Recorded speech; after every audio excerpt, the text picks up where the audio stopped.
Hello everybody, I am Oscar. And I'm Will. And welcome to another Heel Pictures review. Shaking the camera. We'll stop now.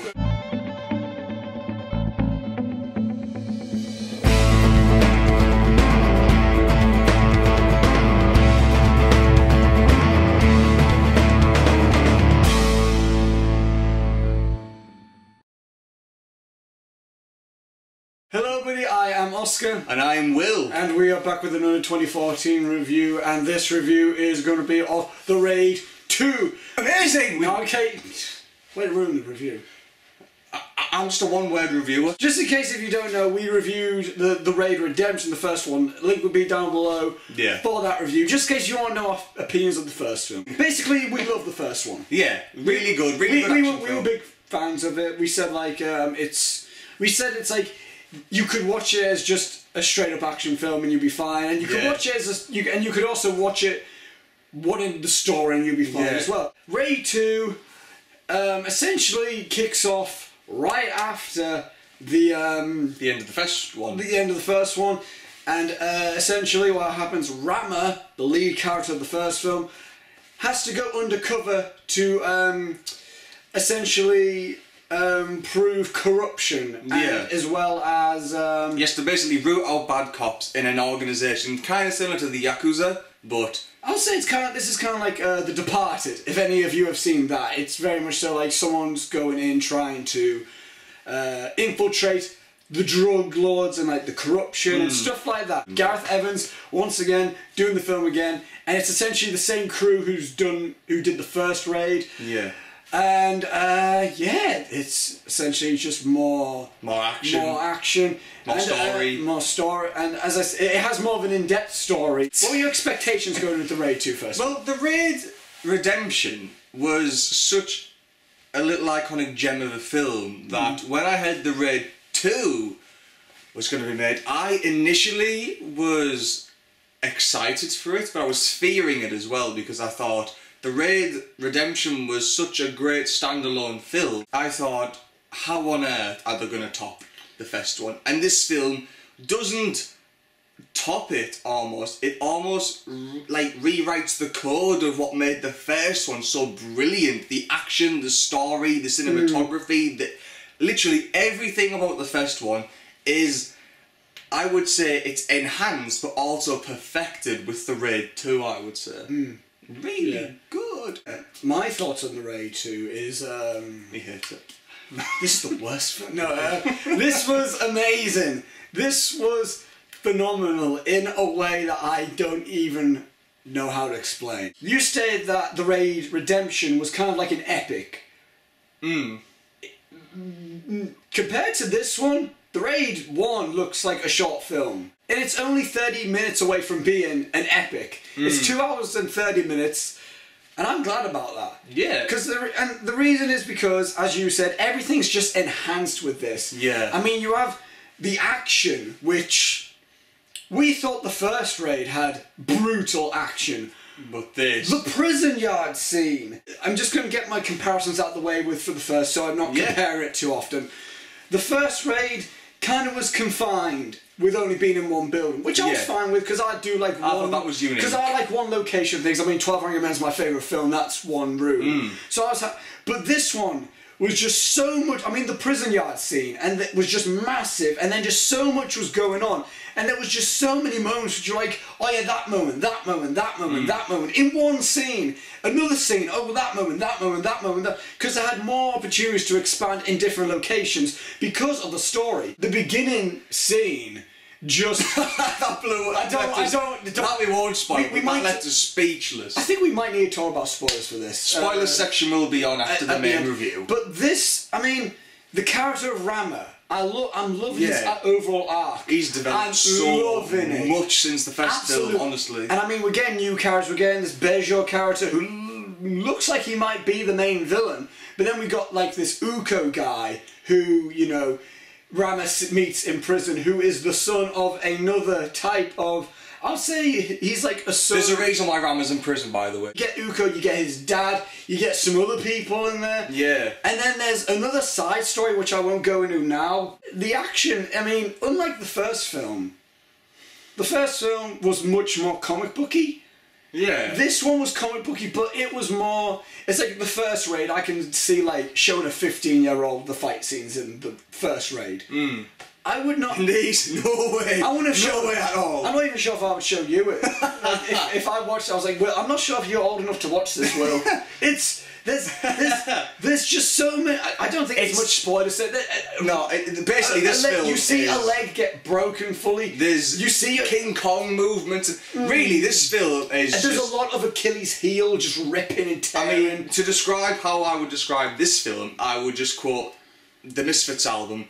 This is just a legacy of brutality. There's like a lot of hammer use, there's like baseball bat use, there's pipe use, there's glass use. The environment, like in the Fest one. There was these like pretty cool like butterfly knife little dagger yeah, like thingies. scythes, really. Yeah, which were just like some sort of like gladiator type of weaponry. It was the best thing about the Raid I say franchise, is that I hope it does it off. Yeah, it's not kind of like action scenes in either a horror movie or a detective movie. These are very well choreographed, they're beautiful to watch. As much as it's horrible to see what happens in them, and the choreography is amazing. And that's credit to the camera, the cinematography. Yes. Throughout many times you said to me, that's a good shot. Yeah, and I'm not usually that type of guy who points out nice shots. I just like the movie for what it is. But this, I could really... some moments in this kind of reminded me of the art style of Only God Forgives. Yeah. Which really. I personally love the art style. I mean, there was like a... not pretentious at all. Not pretentious at all. There's like a... Is it like a strip... Not a strip club, it was more it's a dance, it's like kind of a dance, gentleman's club. Yeah, and then there was like... And then there's a moment which I tell you, I was like, that looks like the exact same hallway as Only God Forgives. Yeah. And that's another reason why I think The Raid 2 got much better than the first Raid. There was so much more colour. In the first Raid, it was just very dark, which worked well for the scene, because I mean, they were in a drug-den tower. I mean, it needed to feel kind of... It kind of reminded me of the dark, like the kind of the style of the Dark Knight, the first Raid. Like just very, this had some grimy tones, but when it was going for like the more like upper class drug lord type, it had these bright, lovely bright colours. The soundtrack was I mean, there was a lot of times when we were like... But really even that, they were just like really mellow moments, classical pieces.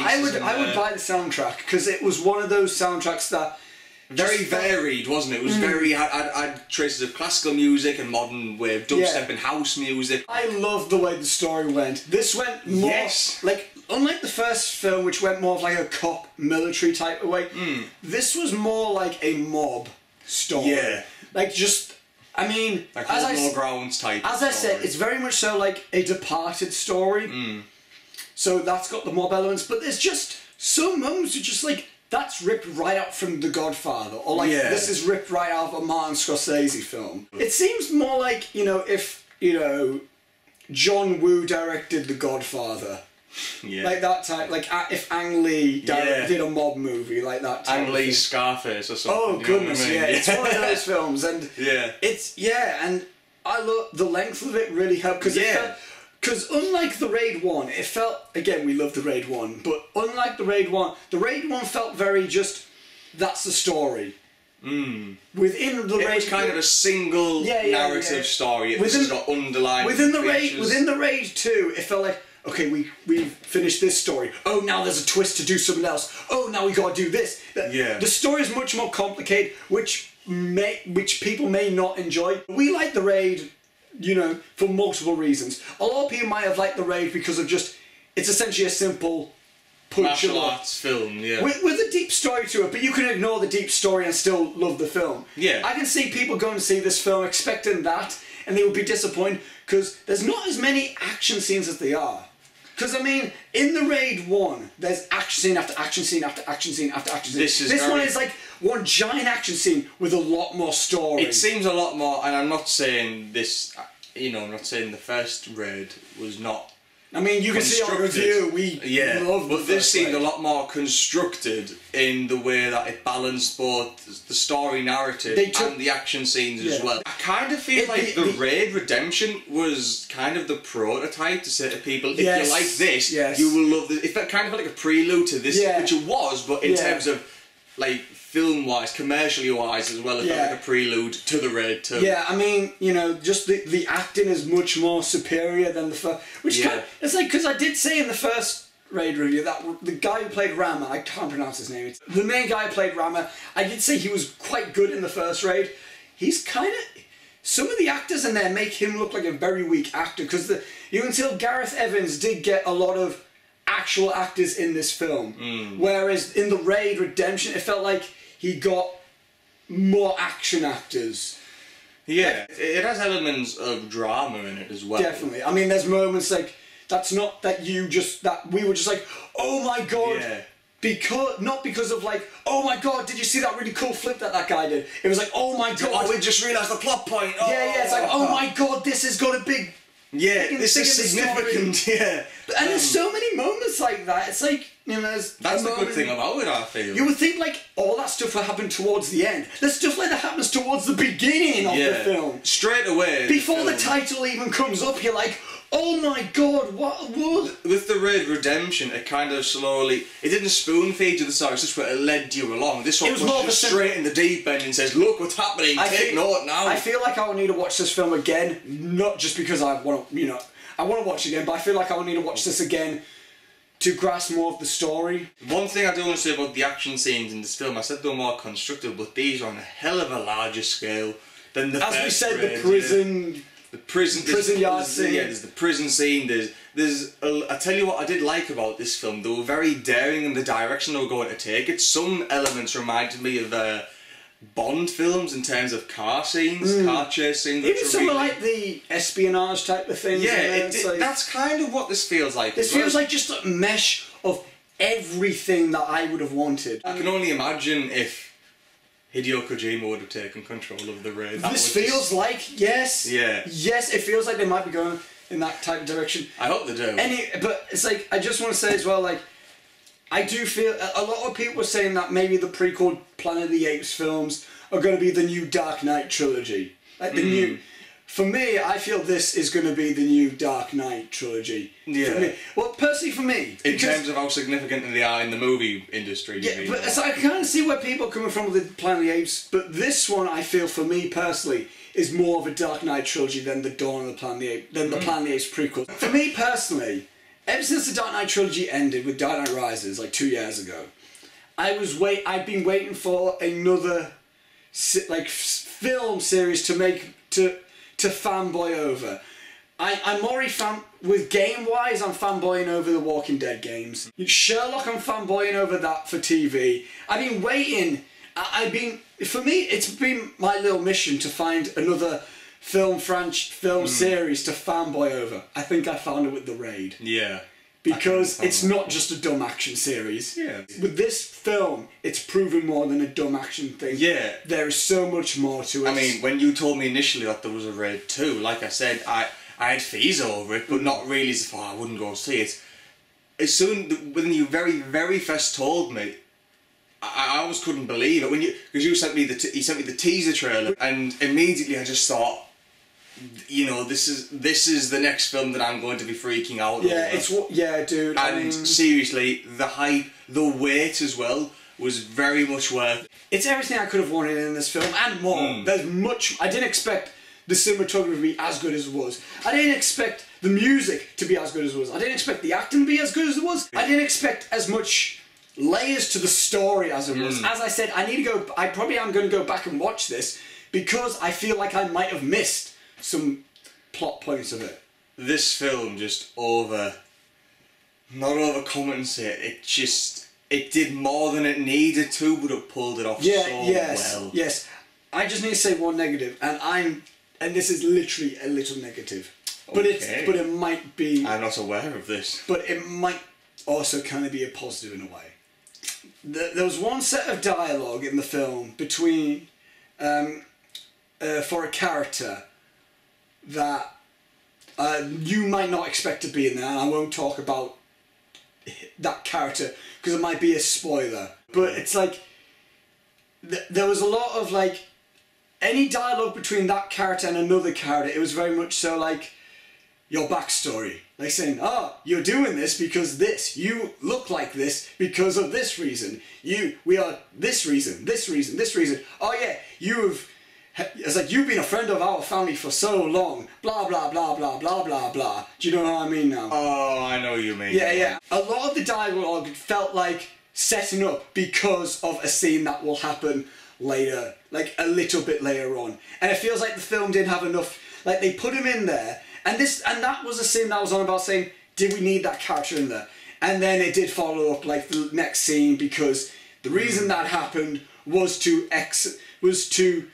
you know, again, I'll explain once, but I do think that his character was needed in the film, like, for that, but I just feel like... You would have been... They tried to give him too much of a bigger part. You would have felt better if he was kind of an anonymous character that might have been expanded upon maybe in the next film, maybe. Like a backstory in the film, maybe, or maybe just to phrase the dialogue a bit less exposition, so it doesn't feel like you're spoon feeding. I mean, especially for a film that's this intelligent in the way that's telling its mob story and its, you know, undercover cop story. Yeah. It feels like the way that they told his backstory and the why he's like that was literally like, come on, here's the plot points. Yeah, but it's like, I do get why his character was there, but I just feel the way that... I just wish the dialogue was a little bit more smart. Lively as well.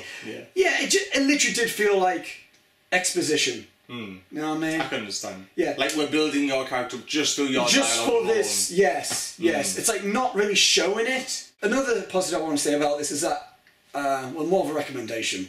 If you like The Raid 2, you would like Sleeping Dogs, the video game. It feels very... Yeah, I know what you mean. It kind of has that vibe to it. I meant it, because Sleeping Dogs is essentially the same story as this. Obviously this, you know, I've not played story on Sleeping Dogs, I've only... It's just the story is very messed about, honestly. and the setting as well. It's just very so. There's a recommendation for you guys if you haven't seen. If you like The Raid 2, play Sleeping Dogs. Which you will.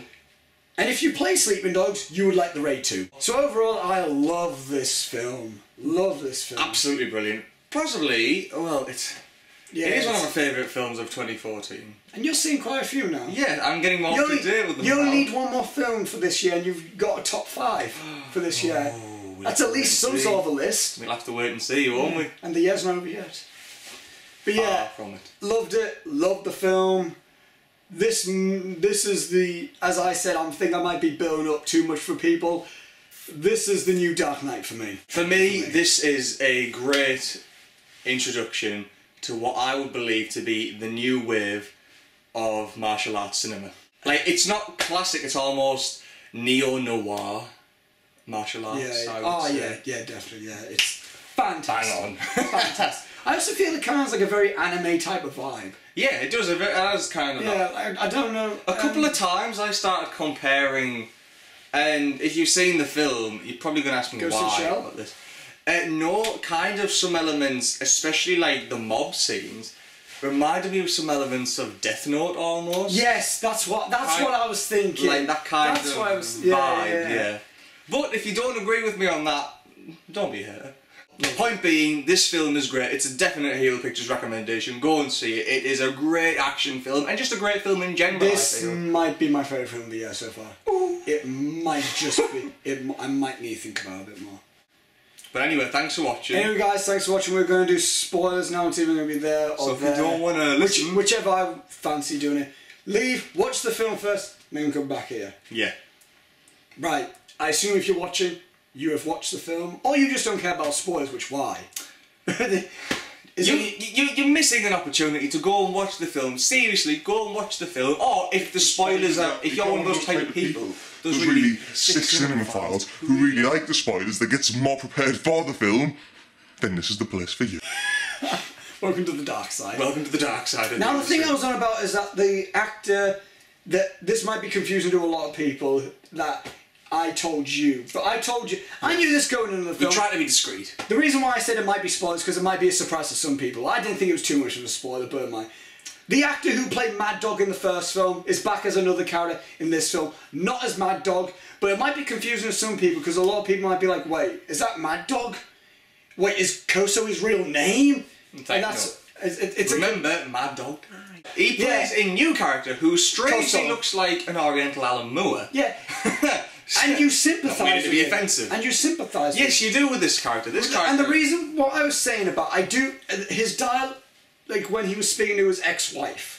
Was that his ex-wife? I guess she had his child. It's like when they were talking on the side. When they were talking, it was very much so like, yeah, you had your chance to see your son. That's why you look like this. It's been 15 years, and you know. And he's like, but I did it to support you. Yeah, and it felt very much so like. See, I enjoyed that scene between them. I just felt it was too much like. It kind of seemed very rushed to get all that in there, and then for him to. I think his character was introduced too late in the story to make us do. It kind of Maybe if it kind of like split, like you know, it kind of went back and forth between Rama and him. His character really just to me it felt like a bit of a convenience for the plot to go ahead for that to happen. And when it was like, you being our friend, it's like, I've known you as a child. It's like, oh, so he's a good friend of his family. He's a good friend of the family. It's like, wink, wink. And then he got him to kill him because, and the reason when he died, I thought, what's the point of this plot? It's to cause the war between and it's like, he killed one of our best friends or something like that. What I thought would have been great is if they didn't, like between the dialogue scene between him and the woman in the restaurant, that he just said, yeah, you can't see him, it's been too long, bye, because of, and then he just went, and then they were like, well, who, and then he gets like the necklace thing out, and then he looks and he's like, oh, his son, you know, it would have been more of showing, less of telling. Ambiguous for your own interpretation. More of showing, less of telling, I feel. It would have been much better than... dig that. That's my little gripe with him. It's nice to see him though, because, you know, the actor... It kind of feels like when an actor has a certain family. Do you know why I feel like he did get cast in this? Because Gareth Evans... God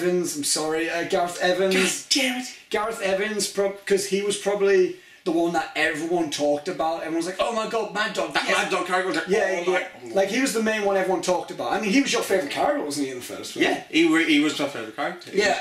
He was just this farce of... My personal favourite character was the brother. I feel Gareth Evans... I feel like Gareth Evans felt like he's too much of a popular actor now. We need to bring him... I think we might need to bring him back. But... how are we going to just make him a different character? I thought this showcased more of his acting ability rather. I thought the first one... I think his character was better in the film, in this film, like character. But I feel he did a better job making his presence felt in the first film. Yeah, I think that's like if his character was this character in the first film, no one cared. Like I feel that's the great thing about his acting, though. Obviously, he brought he's showing such menace. I remember when we saw him in the film, like in Raid 2, he came on screen. And we were like, oh no, and he got the machete. And he was like, oh no, he's scary. He's scary. And then you feel it's like, oh, he has a son. Oh, he's doing this for a reason, and just because he's a cold-blooded mercenary. And then when he got attacked, he didn't know why he got attacked as well. No. Like he was like, what the hell? And then when he saw the guy with the thingy blades or whatever coming up to him. He was almost in tears. When he turned around and saw Uko and he was just looking, and I was just like, so many. He just knew then he was going to die. I was like, well, this is a setup. Yeah, and that sad scene where he's finally looks. He never got to see his son, and then he got through the work that killed his social life. It killed him. Wow, that's deep, man. The opening scene. Did you expect that thing before the title? God, no. I said he was my favourite character. He's the brother dies. But it was like shot in the head. Within the first 15 minutes, 2 of the main guys die. The corrupt policeman from the cop from the first film. The guy who tried to off himself. Yeah, sorry, names. He gets shot. Point blank. Doesn't even get like... It's not even an action scene, it's a negotiation scene. And it's by the guys who... I guess you can call them vigilantes in a way, like... Yeah, they're kind of... Or like... I guess they're like not necessarily corrupt police, they're like the Untouchables. You know what? They're kind of like... you know, the V for Vendetta type of feel. They're Like trying they're- to bring like- justice like- to a corrupt world through... No, it's like they're a part of the law because they're policemen, but they kind of do things their own way. They're Because ratting like, out corrupt policemen. Yeah. But doesn't that also make them corrupt policemen within themselves? no, because they do it because what they're probably like. It's like, oh, the real cops aren't doing the job. Yeah. We they're need it. Yeah. like the Untouchables. Yeah. But anyway, the opening scene in the fields. It was almost like the end scene of Casino when and you.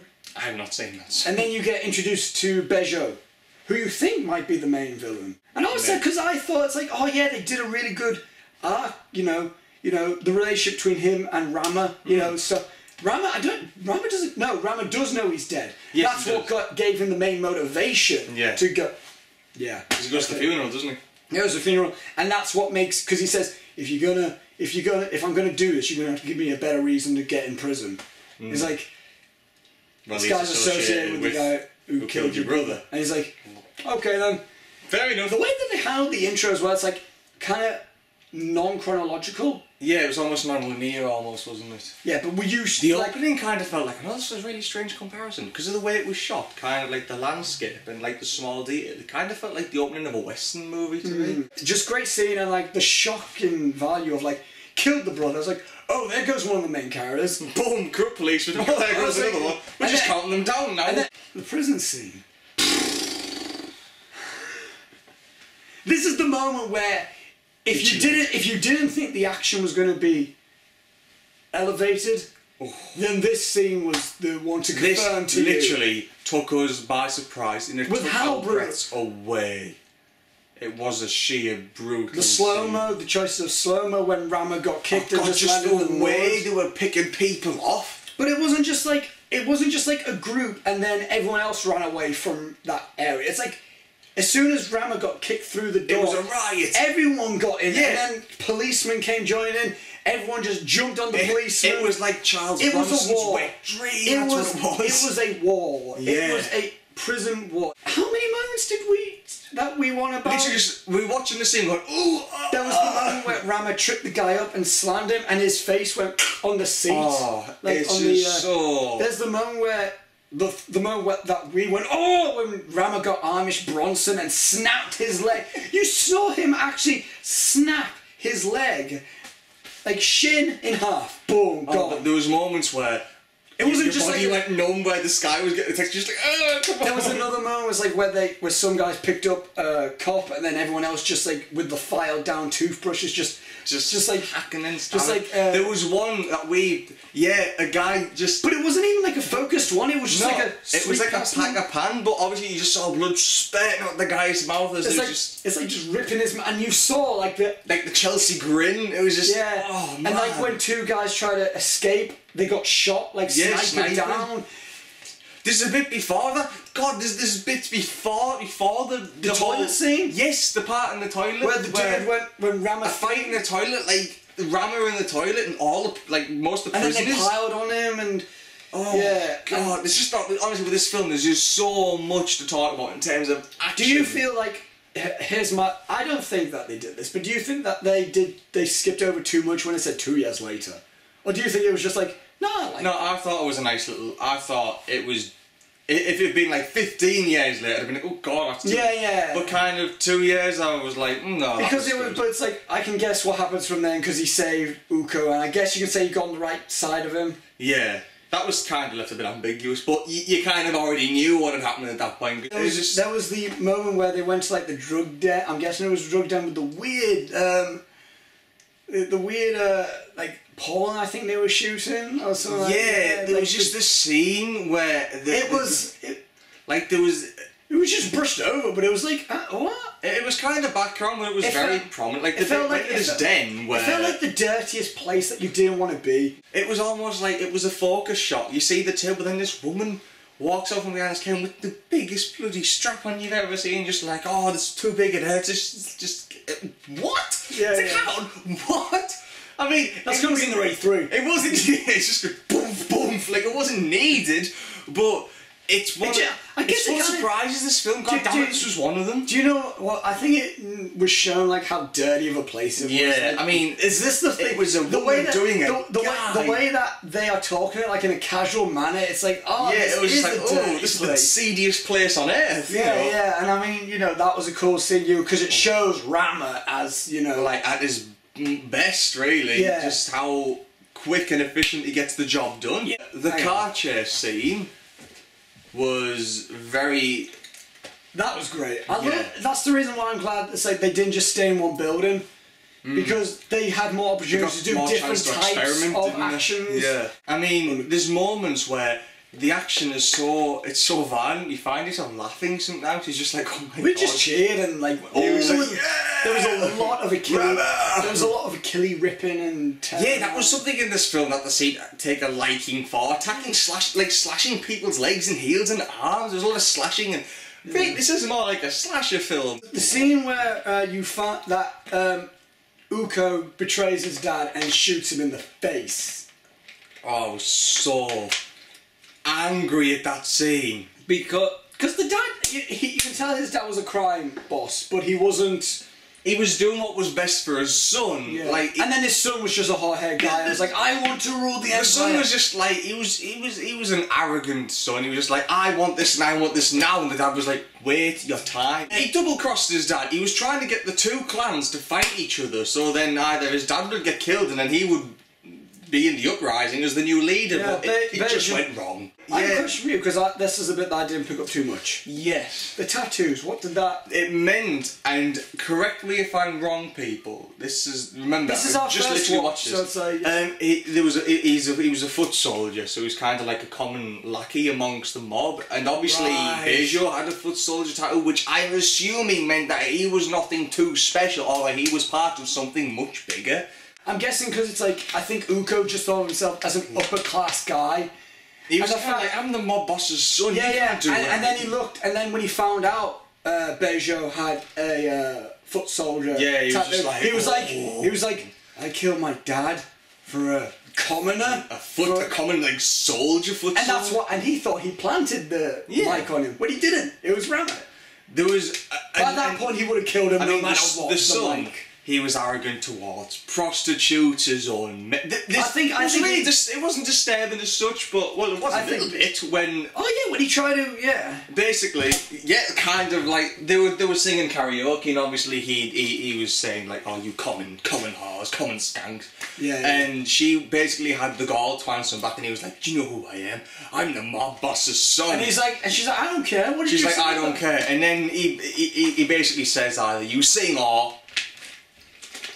And then he goes, why don't you do both? And proceeds to try and insert a microphone into her reproductive system, which I'm sure you will not find much voice, maybe not talent. I loved Uko as the villain. I think, yeah. because the way that I build up, you think it's like, oh, Bradshaw is the main guy. Then you think like, oh, maybe is Uko's dad the main guy just because he's like the main guy? No, Uko is the villain of this film. And the reason why I love it so much is like, he's not ultimately above Rama. He's kind of, even though he's sort of above Rama, he's treated on the same level as Rama. Yeah. Like it's like lackeys are. It's like Uko is not like he's not older than Rama. I think he might be a little bit younger than Rama actually. I got that feeling possibly from how just eager and unprofessional almost he Yeah, was. yeah. There's two characters I really want to go over because I've just been holding this in for so Okay. long. There's two characters. Go and on. I'm assuming they are brother and sister unit. Yes. Oh yes. These guys were amazing. There is one guy who always wears a hood and he carries a metal baseball bat, and the other is his sister, I'm presuming, who wears glasses and I'm guessing is deaf because they use sign language to communicate a lot. Getting a lot of that recently with Planet of the Apes and now this, so maybe a good thing to learn. And she was kind of almost blind. Yeah, and she used two hammers as Which a weapon. was, blades I'm fine with because it's a clean swipe. But this And seemed even much- baseball bats I'm fine because it's just a bunk. But Hammers are a thud. you get the talon side. But hammers there are a thud and they stick in. And the way that she used them on essentially what looked like the Crazy 88, the Crazy Four or the Crazy Six in the train where they got the knives out. She's just boom, boom, boom. And the one which we were like, ugh, is when she got like the talon part. The talon part. Through there. But I think the fact that they use hammers and this, it showed a level of, it made it feel more like an underground yeah, mob.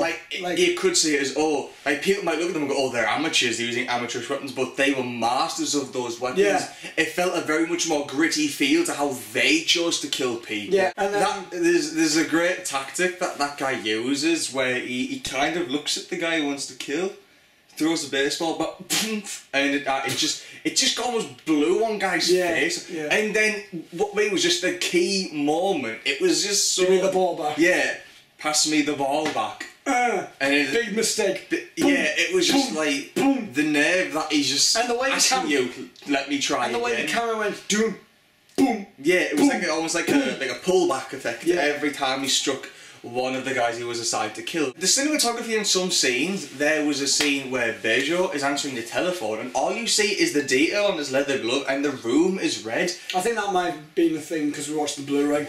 Yeah, it's just, but just the style of some of the shots, like the colours used for the rooms, how they either give a gradient effect and blended in with the characters, or they were very much polar opposites. Give it a much more artsy feel without, to kind of quote James on this, being too pretentious and saying, look, we're doing this on purpose for a reason. It felt natural because obviously these were really big high mob bosses. They were living in luxury, so it kind of reflected on their characters as well. Yeah. Yeah. The last one-on-one fight scene. The last one-on-one fight scene between Rama and the dude who killed Koso. Yes.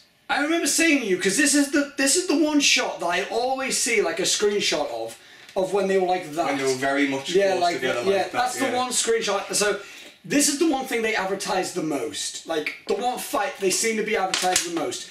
And at this point, we had the prison scene, we had these hammer scenes, we had the drug den scene. We were like, what else could What can this film throw at us? Especially with only one-on-one. This was kind of the mad dog fight scene of this film, wasn't it? What it was, it felt...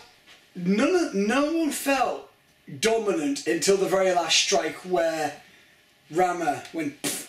Like that's it felt like very much so because it's like they did hand to hand. They were equally matched. They did hand to hand, and then Rama threw the guy on the line and all that, and and then he threw him through the glass again, and then the guy kind of thought it's like, oh, this guy is actually a challenge. I'm gonna need my secret weapons, and then it got it's like scythe, sickle, and it's like round one to Rama, round two kind of went to the other dude because he had, and then when Rama got one, it was like and then it literally went back and forth because when Rama sliced the guy sliced Rama. Rama stabbed the guy stabbed Rama. It kept going back and forth, and then the music kept building up, almost like when Mad Dog was going to crack the Jacker's neck. Just thinking about it now, it was like just building up, and then we were just like, really on the intro. It's like, who's gonna win? Who's gonna win? Who's gonna win? And then it kept going and going and going and going, and again, no one was dominant,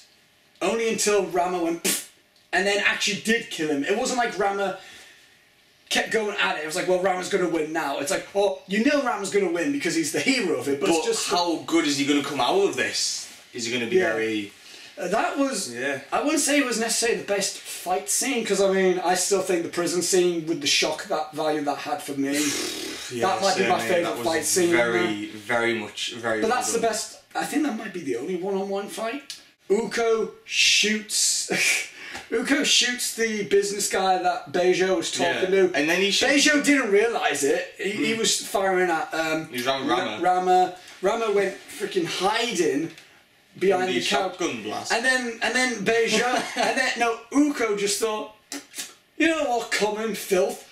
And then Bradshaw decided to do some Michael Jackson. Like Bradshaw did like a Michael Jackson kick. God, one thing, like you know that Iko is gonna shoot Brashaw's face, and you think it's gonna cut away. But it's like what happens goes, and then it's like he shoots him in the shoulder, and that's when he falls. Yeah, he's lying on the ground. He comes over. Iko again, not looking too much into it, like a rookie he is, got the mic, dropped it, saying, "Hi, you bugged me." It's like, no, I didn't. It's like I didn't bug you. When he shot his face, it didn't cut away. It just. That's the reason why I love this film. it doesn't cut away. It's not a. It's got balls. Even a Tarantino film would have shied away from the gunshot. That's what I feel like would have happened. Even Tarantino would have went... I think with Tarantino shots, I think it's meant to be taken in a much more light-hearted comedic sense. Kind of like It's like, goodbye, Mrs. Candy. Like kind of how Dawn of the Dead was, but with this film, it takes itself very especially the Raid 2 takes itself very seriously. And then Bejo's head just exploded. Oh, it was like Scanners. But it's like, but the one thing I liked as well, it's like you kind of saw just because the amount of build-up that Rama and Uko had. I mean, they spent so many years in prison. They were essentially. They were kind of essentially. Yeah. He was kind of his hitman, really, wasn't he? Yeah, they were kind of friends, and then just to see that come to a close, maybe not an epic fight, but still maybe it just was as very, when Rama threw the fish hook thing. Oh, like the sickle things, yeah. No, it just caught him there. Yeah. And then he went like that, and then stabbed him, and then stabbed him again, and then the emotional music played. And then we did feel very emotional. We need to talk about this, and it's when Rama walks out, and then just sees sees the wreckage, and it sees the other gang. There's another organisation who were going to kill Bejo's. They're not necessarily Bejo's gang, but they're not. They weren't Bejo's gang, but they were kind of Uko. They knew Uko had betrayed his dad, so they were going to take him out. Yeah. He was. It's like they were kind of more like the past enemy of Uko's family. And Uko obviously still had a grudge against them. So then that gang was going to come over and kill Bejo's gang. Yeah. Freaking come. They have like guys ready with machetes. And the teeth. And everything. And then they just see Rama just walk out. Covered in blood. With bodies everywhere. And then the music just continues playing. And then they talk. You don't hear or see any subtitles. Really good. And then then you see like... And then Rama... And then you hear, no, I'm done with this. Credit scene. Yeah. I was just like, oh, you said they're going to do a prisoners. I said they're going to do a prisoners. You said Rama's going to die. I think Rama's going to die. I went, they're going to do a prisoners. As soon as like that close up on Rama, I'm like, this is going to be the last shot, isn't it? This is going to be the last. And it was. And what I think was said was like, the guy just went, do you want to join us? And then Rama went, no. I'm tired of this. Because obviously Rama's employer is making his way in the car. Obviously you see it's kind of like a race against time. I'm just going to get there first. Yeah. And see, now it's kind of, for that scene alone you think, oh, there needs to be a Raid 3. But then if Rama's now saying he's done, there's kind of no point almost in a Raid 3, I think. No, why? Because even... halfway through the film, Rama's like, I want out. It's like, you can't be out. So Rama, it wasn't just like an all-sudden thing. Contract. Rama never wanted to do this. He had to get a motivation to say, yeah, this guy killed your brother. And then he got the guy who killed his brother. He's done. He's done with that. And then, I think if they need a Raid 3, because here's how I think what happened. Rama's on the run. Not just from the mob, who's like, well, we're going to have to kill you now because you know too much. But as well as from the organisation who employed him, because Rama's like, no, I'm done with this. And the guy's like, no, we need you. So I think Rama is going to be on the... It might be a cat and mouse film, I feel. That'd be good. That would be good. But I think it... Yeah. Would you be pumped for a Raid 3? Would you... If it was made, I would be pumped to see it. By Gareth Evans? Yeah. Same cast. I have no interest in the American remake they're doing of The Raid. Yeah, the guy who's directing Expendables 3 is directing The Raid, which I can see. It's like Expendables 3 looks like it has good action, but it's like I've grown. It's like to me, why does the need to be? Why don't they just dub The Raid? I think they might have done. I'm not sure, but it's like we have. I don't think they have dubbed it. I've already got a big connection with Rama in the film. I wouldn't be able to jump to the Raid remake and be like, oh yeah, I can enjoy this other character. It's a film that really, and I know you tell us about a lot of films, and I know this, but really The Raid still seems so fresh in the mind of cinema goers, especially to me. It still seems so fresh. I mean, I had to study The Raid Redemption for film studies in college, and that was only what, three years ago? 2012. So yeah. So for them to already be announcing a remake, it just... They announced it like on near enough when the Raid that 1 got popular. That kind of feels a pretentious move. Yeah, I love this film. Absolutely love this film. Yeah, it was really good. I'm loving it more than I'm thinking about it. Yeah, now that I've really stood now we've and talked about discussed, it, I'm really loving it a lot more. I've talked about a lot more things I've fanboyed over. Oof, yeah, same here. And again, it's a film that I feel warrants a rewatch because of the length of it and maybe just the hidden layers that you might not have understood. So yeah, I think that's about it. Amazing film, guys. Really, just Yes. go watch it. Take our word for it. For once, take our word for it and go and watch it. So guys, thanks for watching this review. Thank you very much. Links will be down below for Twitter and Facebook for us all. And till next time, guys, we shall see you later. And unlike The Raid 2, that was not as good as the first one. That sequel was not as good as the first one. You're not gonna. No. You can't top the original Will Dixon scream. I can't, I know.